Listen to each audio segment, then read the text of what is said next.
आप सभी लोगों का एक बार फिर से स्वागत है चैनल पर। तो हम 15 प्रश्न तक कल डिस्कस कर चुके थे। वैदिक पीरियड से रिलेटेड PYQ हैं, उनको डिस्कस कर रहे हैं हम लोग। तो 15 प्रश्न हम कल कवर कर चुके हैं। आप प्लेलिस्ट में जाके वो वीडियो देख सकते हैं। तो नेक्स्ट पार्ट है वो आज डिस्कस करते हैं। तो चलिए बिना टाइम वेस्ट किए हुए स्टार्ट करते हैं। पहला प्रश्न है, वैदिक कालीन देवताओं की संख्या थी। तो वैदिक काल में देवताओं की संख्या कितनी थी? तो राइट आंसर हो जाएगा ऑप्शन सी 33 देवता वैदिक काल में थे। और नेक्स्ट प्रश्न है, निम्न में से कौन वैदिक सूर्य देवता नहीं थे? तो इनमें से वैदिक सूर्य देवता नहीं थे, वो थे Vishwakarma. Option C right answer हो जाएगा। विश्वकर्मा कौन थे? तो विश्वकर्मा निर्माणकर्ता यानी आर्किटेक्ट थे। तो निर्माण से रिलेटेड देवता थे वो विश्वकर्मा थे। बाकी सावित्री, विष्णु, उरुक्रम और सविता ये सूर्य देवता थे। व्याख्या देख लेते हैं। सावित्री, विष्णु, उरुक्रम, सविता वैदिक सूर्य देवता से संबंधित हैं, जबकि विश्वकर्मा बढ़ई शिल्पियों का मुखिया होता था। इन्हें निर्माण या सृजन का देवता भी कहा जाता है। नेक्स्ट है, सूची 1 को सूची 2 से सुमेलित करना है। एक तरफ तो वेदों के नाम दिए हैं और दूसरी तरफ वेदों से संबंधित ऋचाओं को बोलने वाले को क्या बोला जाता है वो दिए हैं। तो आपको सुमेलित करना है। तो यहाँ पे सही से सुमेलित हो पाएगा। ऋग्वेद के मंत्रों का उच्चारण जो करते थे, ऋचाओं का उच्चारण जो करते थे ऋषि, उनको होता बोला जाता था। यजुर्वेद की ऋचाओं का उच्चारण करते थे उनको अर्धर्व्यू बोला जाता था। और सामवेद को गाने वाले यानी सामवेद के गीतों को गाने वाले को उद्गाता कहा जाता था, क्योंकि सामवेद एक संगीत ग्रंथ है। तो इसलिए इसके जो गायक थे उसको उद्गाता बोला जाता था। अथर्ववेद, तो अथर्ववेद से रिलेटेड मंत्रों का उच्चारण करने वाले को ब्रह्मा बोला जाता था। नेक्स्ट है, युद्ध का प्रारंभ मनुष्य के मस्तिष्क में होता है, किस ग्रंथ में उल्लेख है? तो ये जो कथन है या उक्ति यहाँ पे दी गई है, युद्ध का प्रारंभ मनुष्य के मस्तिष्क में होता है, यह किस ग्रंथ में उल्लेखित है? राइट आंसर ऑप्शन सी हो जाएगा। ये बात अथर्ववेद में बोली गई है।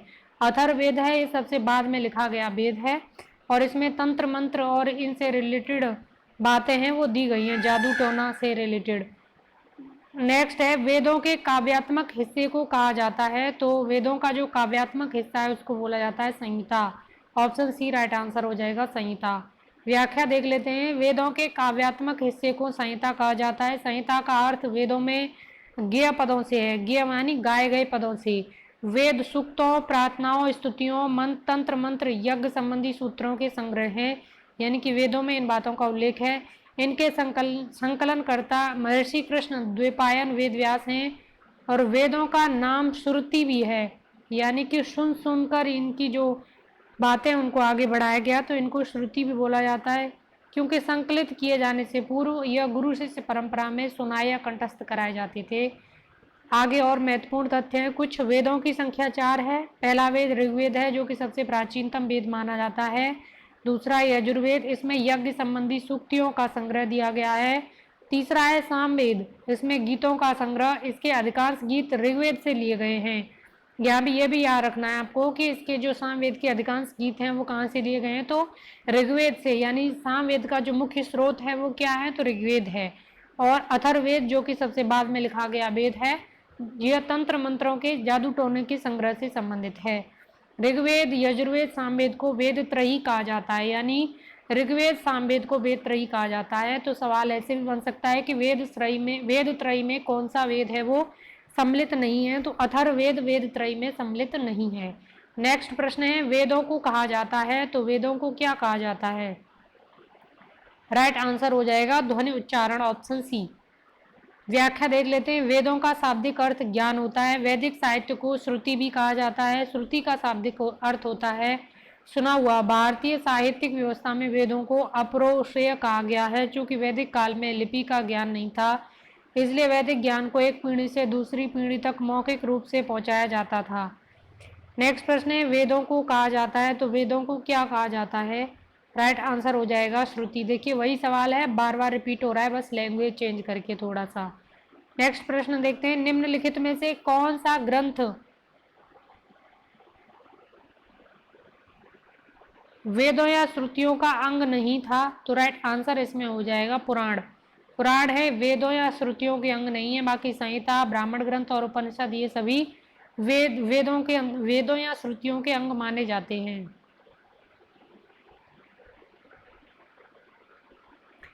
नेक्स्ट प्रश्न है, युद्ध के लिए ऋग्वेद में किस शब्द का प्रयोग हुआ है? तो युद्ध के लिए जो प्रयोग हुआ है शब्द वो है गविष्ठी।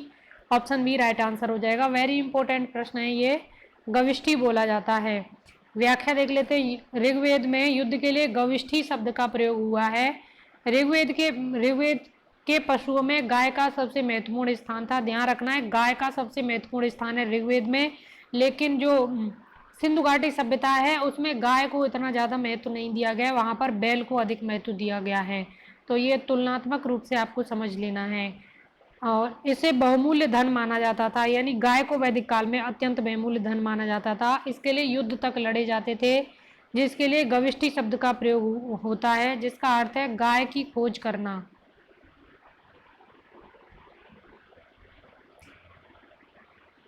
नेक्स्ट इसकी और महत्वपूर्ण पॉइंट यहाँ पे दिए गए हैं। वैदिक काल में गाय को अगन्या यानी न मारे जाने योग्य कहा गया है। वैदिक काल में गाय के आधार पर दूरी का निर्धारण गभ्युति से किया जाता था, और वैदिक काल में गाय के आधार पर समय का निर्धारण संगवन से किया जाता था। गाय के आधार पर समय का निर्धारण होता था, उसको क्या कहा जाता है? संगवन। दूरी का गभ्युति, और न मारे जाने योग्य अगन्या यानी गाय। वैदिक काल में किस पशु को अगन्य माना गया? तो गाय को माना गया है। ऑप्शन सी इसमें राइट आंसर हो जाएगा। 16 संस्कारों में उपनयन संस्कार है वो किस क्रम पर आता है? तो टोटल 16 संस्कार भारतीय संस्कृति में है, तो उसमें से भारतीय सनातन धर्म में है, तो उसमें से जो उपनयन संस्कार है वो किस नंबर का संस्कार माना जाता है? तो 11वां संस्कार है वो माना जाता है उपनयन संस्कार। इसके बाद 5 कौन से हैं आप कमेंट बॉक्स में जरूर बताना। ये देखिए 11वें क्रम पर उपनयन संस्कार है।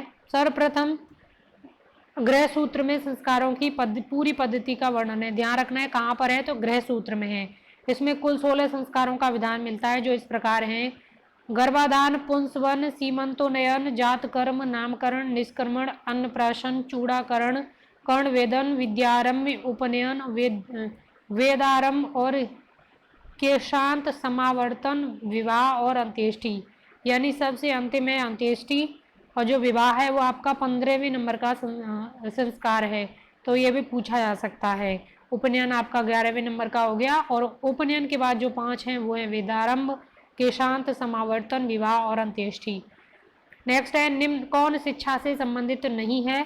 तो इनमें उपनयन है वो शिक्षा से संबंधित है नहीं है, बाकी समावर्तन, सीमांतोन्नयन, ब्रह्मचर्य ये सभी शिक्षा से संबंधित हैं। गर्भधान के 4 से 8वें मास तक सीमांतोन्नयन संस्कार संपन्न होता है। संस्कार से संपादित होने, और 1 मिनट यहाँ पे थोड़ा मैंने गलत बता दिया, यहाँ पर होगा कि संबंधित नहीं है पूछा है, तो सीमांतोन्नयन हो जाएगा। बाकी सब शिक्षा से संबंधित हैं, यानी कि उपनयन भी आपका शिक्षा से है, समावर्तन भी है और ब्रह्मचर्य भी है। सीमांतोन्नयन है ये आपका शिक्षा से संबंधित नहीं है, तो ऑप्शन डी इसमें राइट आंसर हो जाएगा। अब इसकी व्याख्या देख लेते हैं। गर्भाधान के 4 से 8वें मास तक सीमांतोन्नयन संस्कार संपन्न होता था। इस संस्कार के संपादित होने के लिए 3 दिन स्त्री व्रत रखती थी, यानी जिस दिन ये संस्कार है संपादित होता था उस दिन स्त्री व्रत रहती थी।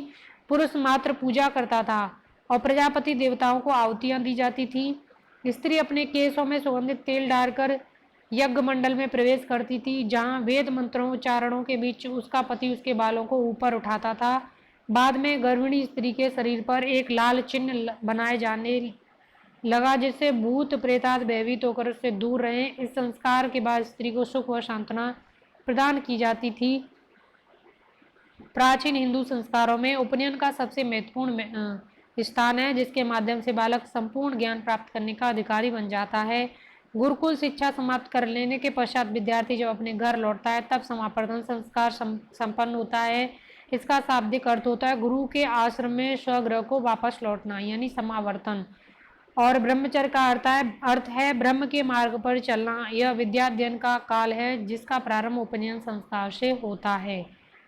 नेक्स्ट प्रश्न है, वैदिक युग में कौन सी सामाजिक कुप्रथा है वो प्रचलित नहीं थी? तो यहाँ पर प्रचलित नहीं थी वो पूछा है, तो इसमें स्टार मार्क लगाया। देखते हैं इसकी व्याख्या। वैदिक युग में सती प्रथा, पर्दा प्रथा, बाल विवाह जैसे सामाजिक कुप्रथाएं प्रचलित नहीं थी, इसलिए यानी कि इस सवाल में एक से ज़्यादा ऑप्शन है वो सही है, इसलिए स्टार मार्क लगा है। वैदिक युग में बहुपत्नी प्रथा का कुछ स्थानों पर उल्लेख मिलता है।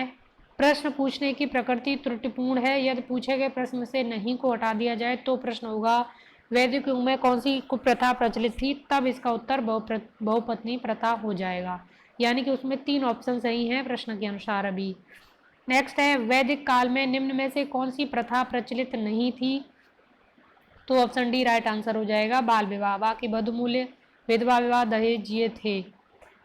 स्त्री धन इसको बोला जाता था वैदिक काल में, दहेज तो उसी का अनुमान दहेज से लगा लिया गया है, वैसे स्त्री धन बोला जाता था। ऋग्वैदिक समाज में विवाह एक पवित्र बंधन माना जाता था। शतपथ ब्राह्मण में पत्नी को पति की अर्धांगिनी कहा गया है। कहाँ पर? शतपथ ब्राह्मण में, ध्यान रखना है।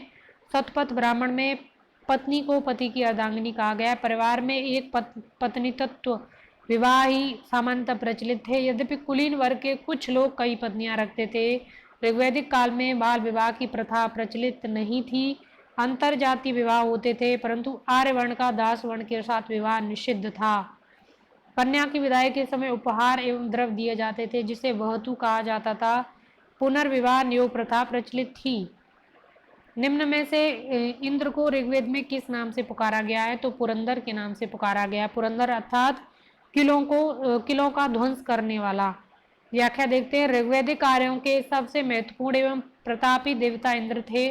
इन्हें ऋग्वेद में विभिन्न नामों से पुकारा गया है। इन्हें पुरंदर अर्थात किलों को तोड़ने वाला, युद्ध नेता के रूप में चित्रित है। इंद्र को वृत्तासुर हंता, वृत्तासुर नामक राक्षस का वध करने वाला, पूर्वित बादलों को भेदने वाला, सोमपा सोम का अत्यधिक पान करने वाला, सतकृति 100 शक्तियों का स्वामी, मदवान, दानी आदि नामों से पुकारा गया है। तो ये अगर हिंदी में पूछा जाए तो ये सभी आपके लिए पर्यायवाची शब्द इसके हो जाएंगे, तो ये आप हिंदी में भी आपको काम देगा।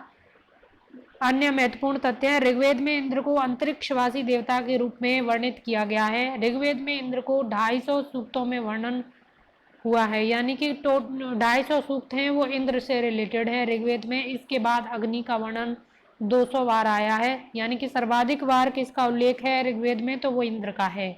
ऋग्वेद में इंद्र को आंधी तूफान वर्षा के देवता के रूप में वर्णन किया गया, जिसकी उत्पत्ति मेघ एवं जल से हुई है। ध्यान रखना है, वर्षा के साथ साथ आंधी तूफान का भी देवता है इंद्र ऋग्वेदिक काल में।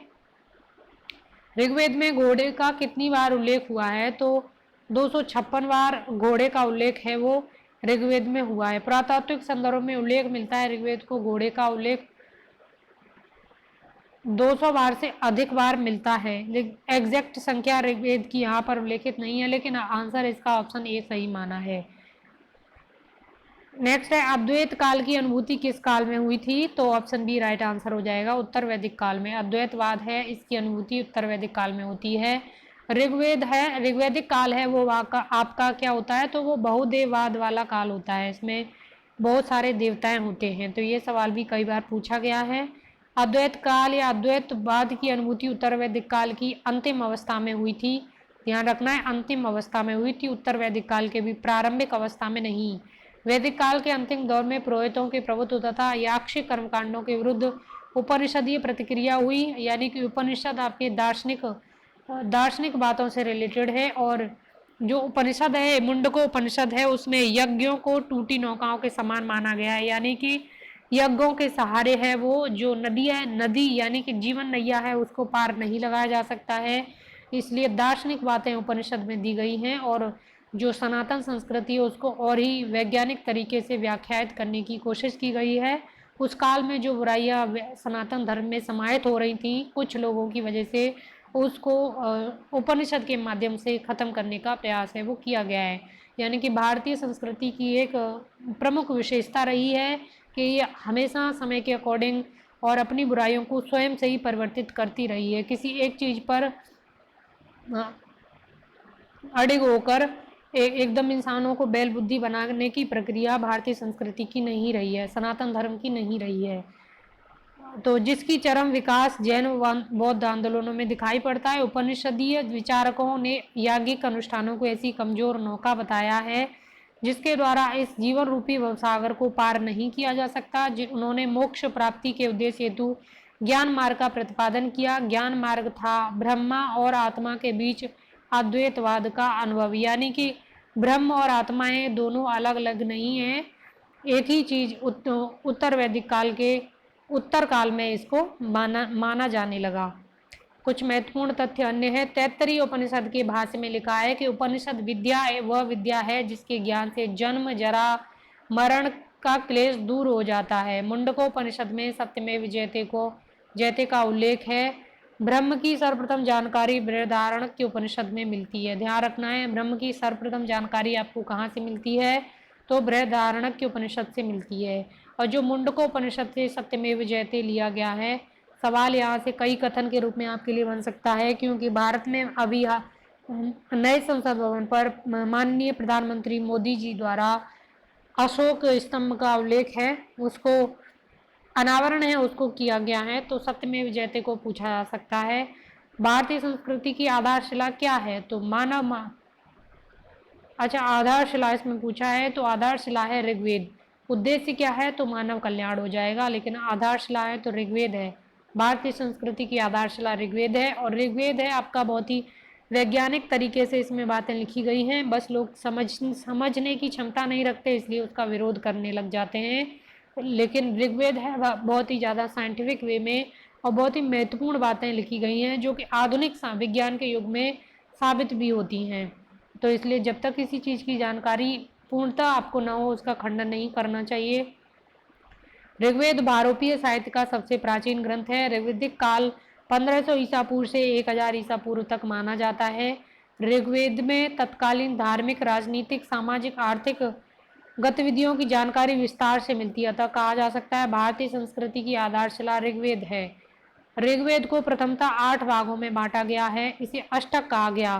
प्रत्येक अष्टक को पुनः 8 भागों में बांटा गया। और ऋग्वेद में कुल इतने मंत्र हैं और 1028 सूक्त हैं, तो ये आपको याद रखना है। लेकिन अभी ऋग्वेद में टोटल 10 भाग हैं ऋग्वेद के। इसमें जो दो पार्ट हैं वो बाद में जोड़े गए हैं, और वो 2 पार्ट कब जो कौन से हैं, तो वो आपको कमेंट बॉक्स में बताना है, जो बाद में ऐड किए गए हैं। समुद्र पर्यंत पृथ्वी के शासक को एकराट कहा गया है, तो एकराट कहा गया है ऐत्रेय ब्राह्मण में। आपको याद कैसे करना है, एकराट में ए और ऐत्रेय में ए, तो शब्दों का मिलान है वो यहाँ पे हो रहा है। तो समुद्र पर्यंत पृथ्वी के शासक को एकराट कहा गया है ऐत्रेय ब्राह्मण में। सवाल ये भी बन सकता है कि एकराट का अर्थ क्या होता है, तो समुद्र पर्यंत पृथ्वी का जो शासक होता है उसको एकराट बोला जाता है। भारतीय वैदिक कल्चर में यानी प्राचीन भारतीय इतिहास में एकराट किसको बोला गया है, आप कमेंट बॉक्स में जरूर बताएं। बहुत ही इंपॉर्टेंट सवाल है, पूछा जा सकता है उस राजा के नाम में जिसको एकराट बोला जाता है। कई राजा हैं जिनको एकराट बोला जाता है, लेकिन आपको सबसे पहला जो एकराट था भारतीय इतिहास में, उसका नाम आपको बताना है। तो चलिए नेक्स्ट पार्ट में आपको फिर मिलते हैं। कल नेक्स्ट पार्ट है इसका, वो अपलोड हो जाएगा। तो आप इस सीरीज को फॉलो जरूर करते रहें और इस चैनल को सब्सक्राइब भी कर लें अगर आपको कुछ लाभ मिल रहा है। तो अगर आपको कोई सुझाव देना है तो आप कमेंट बॉक्स में बता सकते हैं। अगर कुछ कमी आपको लगती है तो हम उसमें सुधार जरूर करेंगे। और जल्दी आपके लिए टीजीटी इंग्लिश के लिए भी एमसीक्यू है, रिवीजन सीरीज है, वो स्टार्ट हो जाएगी, तो वो भी आप ज्वाइन कर सकते हैं। बाकी टीजीटी हिस्ट्री ज्योग्राफी की क्विज के लिए टेलीग्राम चैनल का लिंक है, वो आपको नीचे डिस्क्रिप्शन बॉक्स में मिल जाएगा, तो आप उसको ज्वाइन कर सकते हैं, जहाँ पे फ्री क्विज आपको करवाई जा रही है। और दूसरा टीजीटी के लिए वोकेबलरी के लिए भी क्विज है फ्री, वो कराई जा रही है, तो वो भी आप लिंक से जुड़ सकते हैं, जिसका लिंक भी आपको नीचे डिस्क्रिप्शन बॉक्स में दे दिया जाएगा। तो चलिए नेक्स्ट वीडियो में मिलेंगे। तो आप इस वीडियो को शेयर ज़रूर करें सभी ग्रुप में, ताकि हम ये सीरीज को लगातार जारी रखें। Thank you.